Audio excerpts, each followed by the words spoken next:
Hello guys, in this tutorial you will learn how you can change or adjust the text alignment for your app projects on Lovable AI. So let us guide you through it. Head over to your app project and let me go with this one here and enable the visual edits feature here in the bottom left.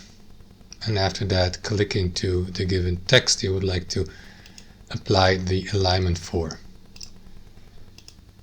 And after that you will see the text box selected. So you can always ask the artificial intelligence to do that for you by entering your prompt here. However, I'm going to do this manually. Here to the left, guys, you may change the text of the text box.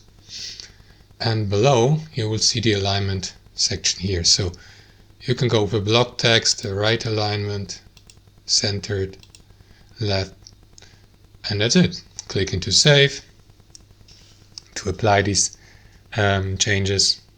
That's it. That's how it works. Thanks for watching, and I'll see you next time.